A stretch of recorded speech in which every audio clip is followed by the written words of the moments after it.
এই গল্পটি সোনাপুর নামের এক গ্রামের। সেই গ্রামে তখন প্রচণ্ড বরফ শীতের দাপট চলছিল। চারদিক জুড়ে কনকনে ঠান্ডা, যেন শীত তার সমস্ত রূঢ়তা নিয়ে নেমে এসেছে। এই গ্রামেই থাকত একটি ছোট্ট পরিবার।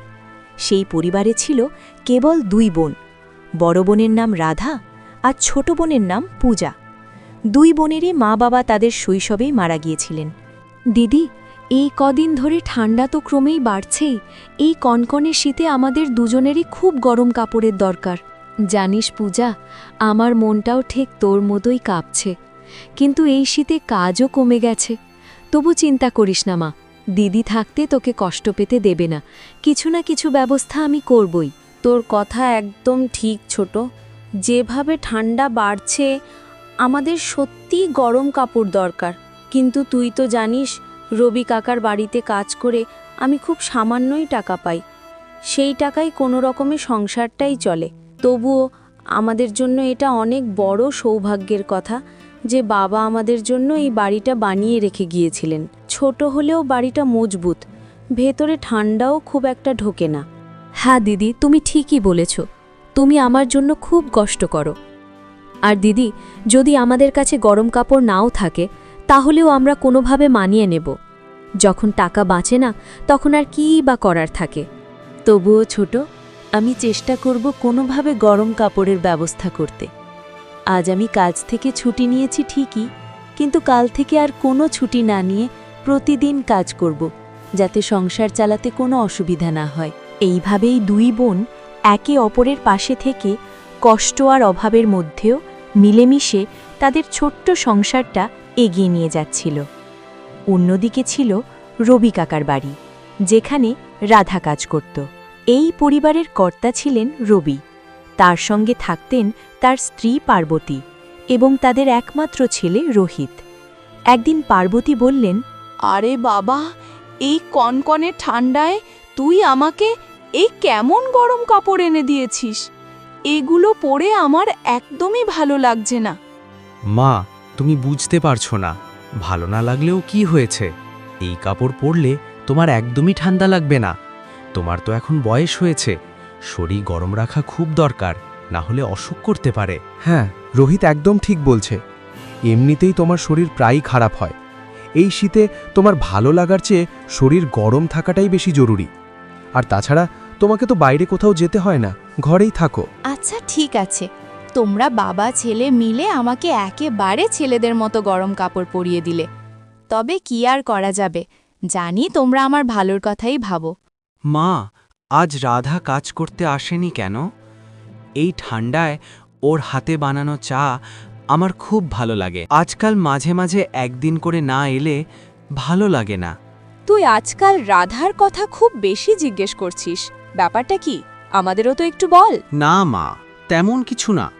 ও তো রোজই কাজ করতে আসে।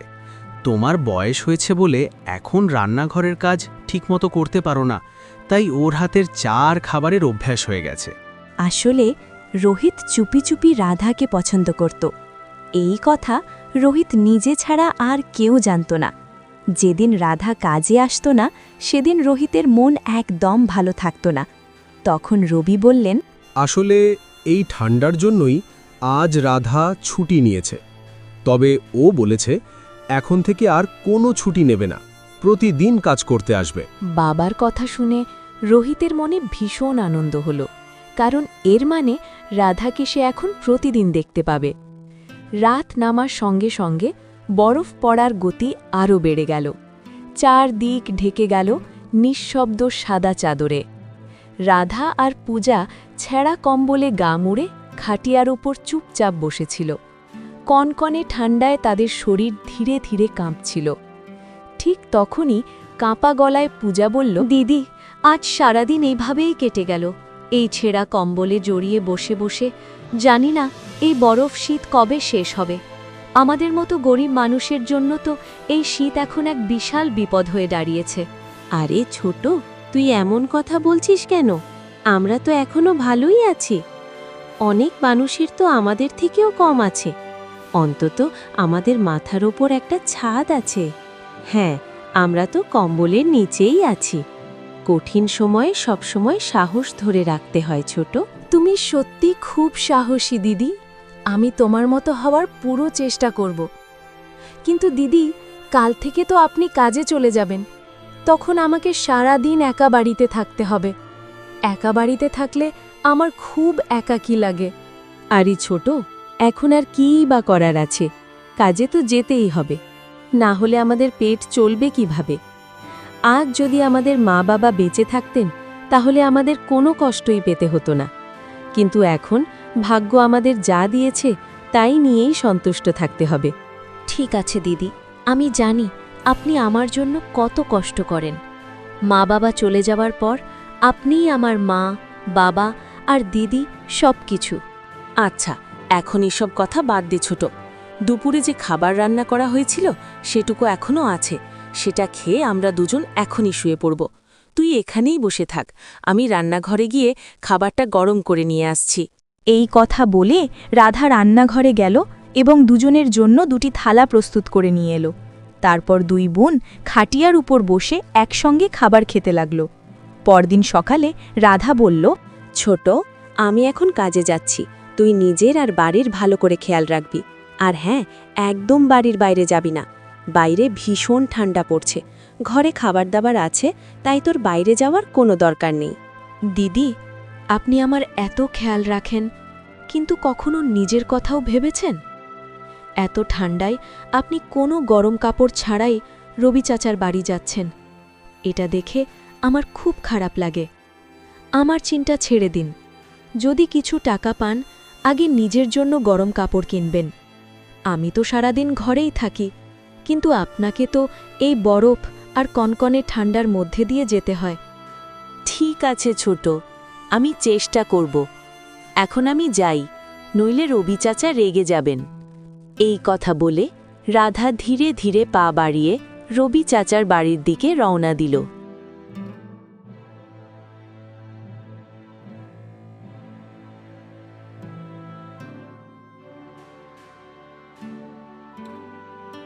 হঠাৎ সে দেখল, আরে রোহিত ভাইয়া, আপনি এখানে? এত কনকনে ঠান্ডায় আপনি এই গাছের নিচে একা বসে আছেন কেন? আপনি কি কারোর জন্য অপেক্ষা করছেন? রাধার কথা শুনে রোহিত মনে মনে ভাবতে লাগল, আমি তো সারাক্ষণ তোরই অপেক্ষা করি রাধা। তুই আমাকে খুব ভালো লাগে, কিন্তু এই কথাটা তোকে বলার সাহস আমার হয় না। জানি না তোর মনে আমার জন্য কি ভাবনা আছে। রোহিত ভাইয়া, আপনি এত ভাবনায় ডুবে গেলেন কেন? এত ঠান্ডায় আপনি এখানে কার জন্য অপেক্ষা করছেন?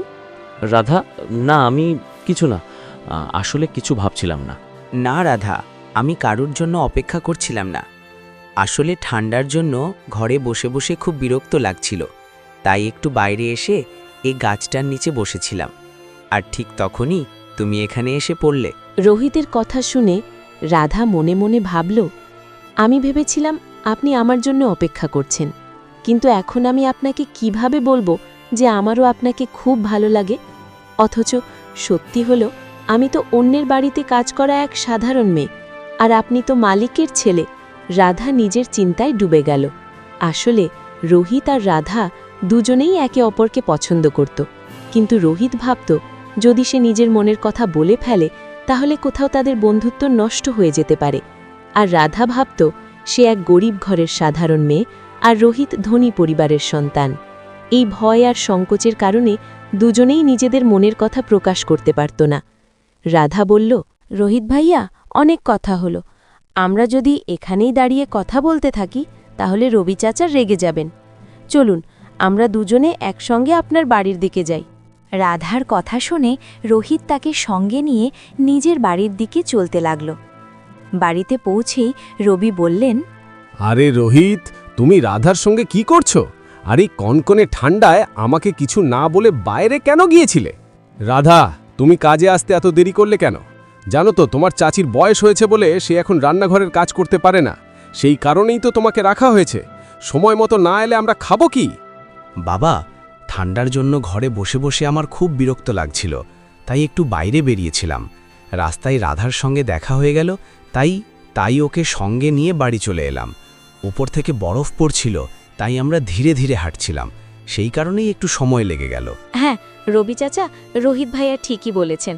আমি বাড়ি থেকে সময় মতোই বেরিয়েছিলাম, কিন্তু যেভাবে বরফ পড়ছিল আমাদের খুব ধীরে ধীরে হাঁটতে হচ্ছিল। হ্যাঁ হ্যাঁ, ঠিক আছে, আমি বুঝেছি। এখন আর দেরি করো না। সকাল থেকে কেউ কিছু খায়নি। তুমি রান্নাঘরে গিয়ে কাজ শুরু করো আর তাড়াতাড়ি খাবার তৈরি করো। আর রোহিত, তুমি ভেতরে গিয়ে তোমার ঘরে বিশ্রাম করো।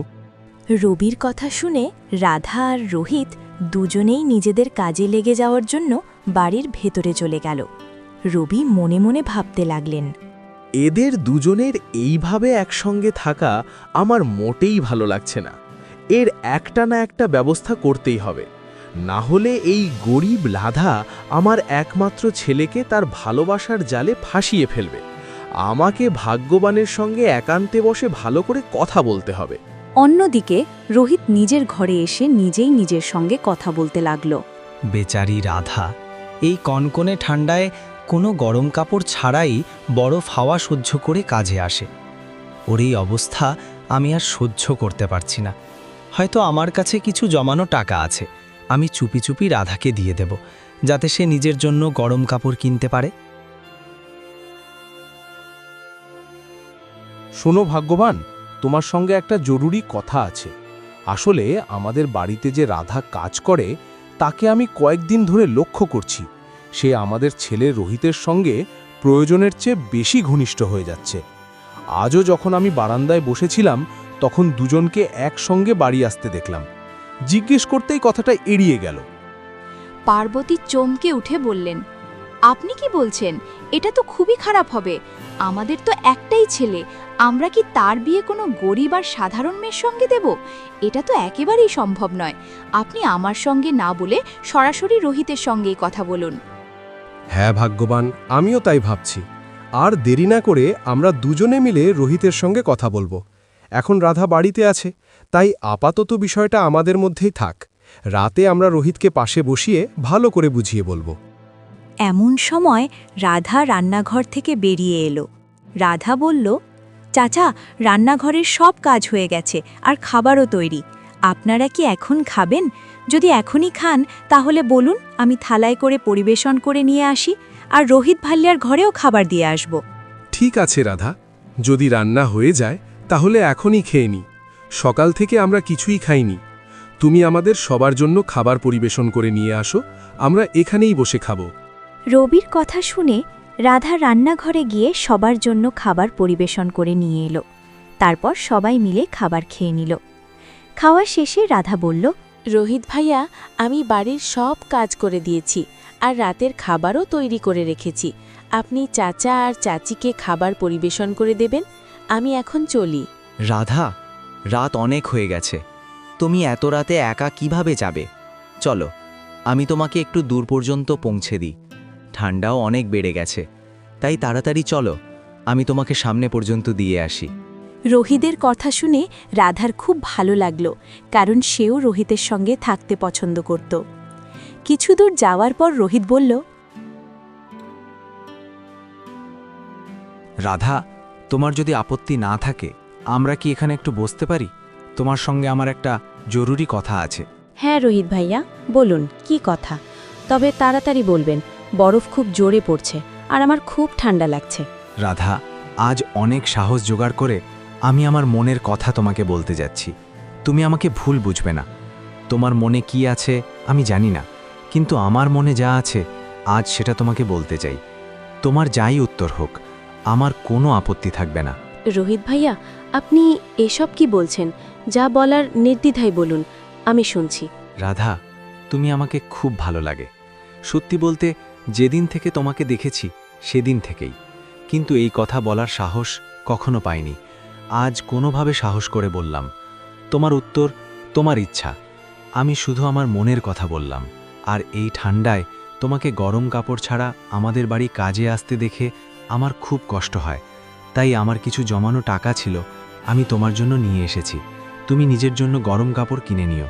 রোহিত ভাইয়া, সত্যি বলতে আপনাকেও আমার ভালো লাগে, কিন্তু আপনি ভালো ঘরের একমাত্র ছেলে আর আমি গরিব বাড়ির মেয়ে, অন্যের বাড়িতে কাজ করা মেয়ে।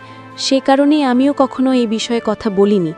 আর গরম কাপড়ের জন্য আপনার কাছ থেকে এভাবে টাকা নিতে আমার ভালো লাগবে না। আজ রবি চাচা কিছু টাকা দিয়েছেন, সেগুলো দিয়েই আমি গরম কাপড় কিনে নেব। আপনি চিন্তা করবেন না। ঠিক আছে রাধা, যেমন তোমার ইচ্ছা, কিন্তু যদি তোমার আপত্তি না থাকে আমি তোমাকে বিয়ে করতে চাই। আজই বাড়ি গিয়ে মা বাবার সঙ্গেও এই বিষয়ে কথা বলবো। এখন খুব ঠান্ডা, তুমি তাড়াতাড়ি বাড়ি চলে যাও, আমিও চলি। রোহিতের কথা শুনে দুজনই নিজেদের বাড়ির দিকে রওনা দিল। বাড়ি পৌঁছতেই রবি জিজ্ঞেস করলেন, রোহিত, তুমি এত রাতে এই কনকনে ঠান্ডায় কোথায় গিয়েছিলে? বাবা, আজ রাধার কাজ করতে করতে রাত হয়ে গিয়েছিল, তাই আমি তাকে একটু সামনে পর্যন্ত পৌঁছে দিতে গিয়েছিলাম। এত রাতে কোনো মেয়েকে একা যেতে দেখা ভালো লাগে না, তাই তাকে নিরাপদ জায়গা পর্যন্ত দিয়ে এসেছি। রোহিত, আমি কয়েকদিন ধরে দেখছি তুই রাধার খুব কাছাকাছি হয়ে যাচ্ছিস। এটা আমার একদমই ভালো লাগছে না। রাধা গরিব বাড়ির মেয়ে, আর অন্যের বাড়িতে কাজ করে। এমন মেয়ের সঙ্গে তোর এইভাবে মেলামেশা আমি সহ্য করতে পারবো না। আমি ভাবছি কোনো ভালো ধনী ঘরের মেয়ে দেখে তোর বিয়ে দিয়ে দেব। এমনিতেই তোর মায়ের বয়স হয়ে গেছে, ওনার দেখাশোনার জন্য আমাদের বাড়িতে একটা বউয়ের দরকার। হ্যাঁ বাবা, তোমার বাবা ঠিকই বলছেন। রাধা আমাদের ঘরের উপযুক্ত মেয়ে নয়। তুমি ওর থেকে দূরত্ব বজায় রাখো। তুমি আমাদের একমাত্র ছেলে, আর আমরা চাই না আমাদের বাড়ির বউ কোনো গরিব ঘর থেকে আসুক। তোমার বাবার কথা মতো আমরা কোনো ভালো ধনী ঘরের মেয়ের সঙ্গে তোমার বিয়ে দেব। তারপর রাধাকে এখানে কাজেও রাখার আর কোনো দরকার থাকবে না। মা বাবা, আপনারা এসব কি বলছেন? হ্যাঁ, এটা সত্যি যে আমি রাধাকে পছন্দ করি, আর আজই আমি আপনাদের এই কথা বলতে যাচ্ছিলাম। শেষ পর্যন্ত রাধার মধ্যে এমন কি কমতি আছে যার জন্য সে এই বাড়ির বউ হতে পারে না? রাধার মতো সংস্কারী আর বুদ্ধিমতী মেয়ে যদি এই বাড়ির বউ হয়ে আসে, তাহলে সেটা আমাদের পুরো পরিবারের জন্য সৌভাগ্যের ব্যাপার হবে। দেখ রোহিত, সে এক অনাথ আর গরিব ঘরের মেয়ে, আর তুমি একটি সম্মানিত পরিবারের একমাত্র ছেলে। তার সঙ্গে তোমার বিয়ে সম্ভব নয়। বিষয়টা বোঝার চেষ্টা করো। আমরা তোমার জন্য আমাদের মতো ভালো ঘরের মেয়ে খুঁজেই তোমার বিয়ে দেব। আর আমি এটাও ভাবছি এখন থেকে রাধাকে এই বাড়িতে কাজ করতে আসতে মানা করে দেব। তুমিও ওর থেকে দূরে থাকবে। এখন আমি তোমাকে ভালোভাবে বুঝিয়ে বলছি, কিন্তু যদি আমার রাগ উঠে যায় তাহলে পুরো পরিবেশ বদলে যাবে, এটা মনে রেখো। কিন্তু বাবা, আপনারা আমার পছন্দ অপছন্দের কথাও ভাবুন, আর আমার পছন্দ কখনো ভুল হতে পারে না। আমি আপনাদের স্পষ্ট করে বলে দিচ্ছি, আমি যদি বিয়ে করি তাহলে শুধু রাধাকেই করব। এর বাইরে আমার কাছ থেকে অন্য কোনো আশা করবেন না। তুই এখনো এত বড় হসনি যে কি করবি আর কি করবি না সেটা ঠিক করবি। সব আমরা ঠিক করব। এখন তুই নিজের ঘরে যা। এসব ব্যাপার তোর মা আর আমি নিজেরাই দেখছি। রবির কথা শুনে রোহিত কিছু না বলে চুপচাপ নিজের ঘরের দিকে চলে গেল। ঘরে গিয়ে সে মনে মনে বলল, মা বাবা কেন বুঝতে পারছেন না? রাধা সত্যিই খুব ভালো মেয়ে। বাবার তো শুধু টাকার লোকদের প্রতি আগ্রহ। হে ভগবান, তুমি এমন একটা অলৌকিক কিছু করে দাও যাতে মা বাবা বুঝতে পারেন রাধাই এই বাড়ির বউ হওয়ার জন্যে সবচেয়ে উপযুক্ত। এদিকে ধীরে ধীরে রাত আরও গভীর হয়ে এলো। বরফ পড়ার সঙ্গে সঙ্গে বৃষ্টিও শুরু হয়ে গেছে। পূজা জিজ্ঞেস করল, দিদি, আজ তো তোমার বাড়ি ফিরতে বেশ দেরি হয়ে গেল। তুমি কি এত রাতে একাই এসেছ? না ছোট, আমি একাই আসছিলাম। কিন্তু তখনই রোহিত ভাইয়া বললেন যে তিনি আমাকে একটু দূর পর্যন্ত পৌঁছে দেবেন। তারপর উনি আমাকে বাড়ির কাজ পর্যন্ত পৌঁছে দিয়ে চলে গেছেন। রোহিত ভাইয়া সত্যিই খুব ভালো মানুষ, তাই না দিদি? আর হ্যাঁ দিদি, আজ আমি রান্না করে রেখেছি। তুমি তো সারাদিন কাজ করে এসেছ। হ্যাঁ ছোট, রোহিত ভাইয়া সত্যিই খুব ভালো মানুষ। আর আজ আমি তোকে একটা খুব বড় কথা বলতে যাচ্ছি। তোকে ছাড়া তো আমার আপন কেউ নেই, তাই আমার মনের কথা আমি সবার আগে তোকে বলি। বল না দিদি, কি কথা? তুমি যেভাবে বলছো মনে হচ্ছে খুবই বিশেষ কিছু। হ্যাঁ আমার সোনা ছোট, কথাটা একটু বিশেষই। তুই তো জানিস আমি রোহিত ভাইয়াকে একটু একটু পছন্দ করতাম, কিন্তু আমাদের আর তাদের ঘরে সমতা না থাকায় আমি ভয় পেতাম, তাই কখনো কিছু বলতে পারিনি। কিন্তু আজ যখন উনি আমাকে পৌঁছে দিতে এসেছিলেন, তখন উনিই আমার মনের কথা বলে দিলেন। উনিও আমাকে পছন্দ করেন। জানি না রবি চাচা আর চাচিচি ভাববেন, তবে রোহিত ভাইয়া বলেছেন আজই তিনি তাদের সঙ্গে কথা বলবেন। এ তো খুব ভালো খবর দিদি, তুমি একদম চিন্তা করো না। রোহিত ভাইয়া অবশ্যই চাচা চাচিকে রাজি করিয়ে নেবেন। হ্যাঁ ছোট, এখন সবকিছু ভগবানের ওপরেই ছেড়ে দিলাম। চল এখন এসব বাদ দে, খাবার খেয়ে ঘুমিয়ে পড়ি। আজ বরফ আর বৃষ্টি মিলে ঠান্ডা আরও বেড়ে গেছে। এরপর দুই বোন খাওয়া শেষ করে মোটা কম্বল জড়িয়ে গা গরম রাখার চেষ্টা করতে করতে ঘুমিয়ে পড়ল। এইভাবে কয়েকদিন কেটে গেল। তারপর একদিন হঠাৎ রাধার বাড়িতে এক বৃদ্ধ লোক হাতে একটি থলে নিয়ে এসে হাজির হলেন।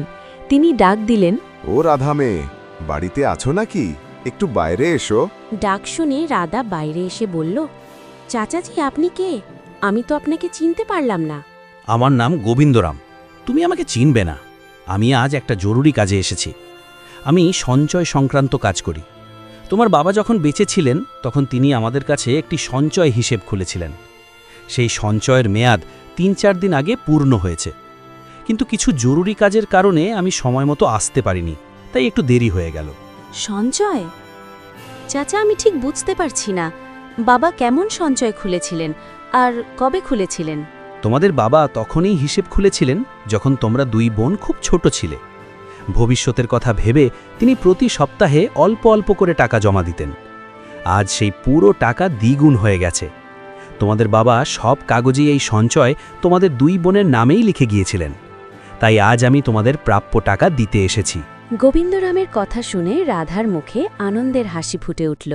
তিনি টাকা ভরা থলেটা রাধার হাতে তুলে দিলেন। তিনি বললেন, এই নাও রাধা মেয়ে, তোমাদের প্রাপ্য তোমাদের হাতে তুলে দিলাম। তোমরা দুজন সুখে থেকো। এখন আমি চলি। আমাকে আরও কয়েক জায়গায় টাকা দিতে যেতে হবে। পূজাকে আমার আশীর্বাদ দিও। তোমরা নিজেদের খেয়াল রেখো। এভাবে গোবিন্দরাম টাকা দিয়ে চলে গেলেন। এরপর থেকেই রাধা আর পূজার ভালো দিনের শুরু হলো। রাধা ঘরে এসে পূজাকে সব কথা খুলে বলল। তারপর রাধা বলল, ছোট, বাবা আমাদের ছেড়ে চলে গেছেন ঠিকই, কিন্তু আজও তিনি আমাদের ভরসা হয়ে আছেন। তুই বাড়িতে থাক, আমি রবি চাচার বাড়ি গিয়ে বলে আসি এখন থেকে আমি আর কাজে যাব না। এই বলে রাধা রবি চাচার বাড়ির দিকে রওনা দিল। রাধা দেখল রোহিত একা বসে খুব চিন্তিত। সে বলল, রোহিত ভাইয়া, আপনার কি হয়েছে? এত ঠান্ডায় আপনি এভাবে একা উদাস হয়ে বসে আছেন কেন? কিছু হয়েছে নাকি? রাধা, তোকে কি বলবো? তুই তো জানিস মায়ের বয়স বেশি হওয়ায় তার শরীর প্রায়ই খারাপ থাকে, কিন্তু গত রাতে তার অবস্থা খুব খারাপ হয়ে গিয়েছিল। আজ সকালে আমি শহর থেকে ডাক্তার এনেছিলাম। তিনি বলেছেন মায়ের চিকিৎসার জন্য শহরে নিয়ে যেতে হবে, আর এতে অনেক টাকা লাগবে। কিন্তু আমাদের কাছে এত টাকা নেই, তাই আমি খুব চিন্তায় আছি। রোহিতের কথা শুনে রাধার খুব খারাপ লাগল। মানবতার খাতিরে এবং রোহিতের জন্য সে সিদ্ধান্ত নিল বাবার সঞ্চয় থেকে পাওয়া টাকা থেকে প্রয়োজনীয় অংশ রোহিতকে দেবে। এরপর কয়েকদিনের মধ্যেই রোহিতের মা পার্বতীর চিকিৎসা হয়ে গেল এবং তিনি পুরোপুরি সুস্থ হয়ে উঠলেন।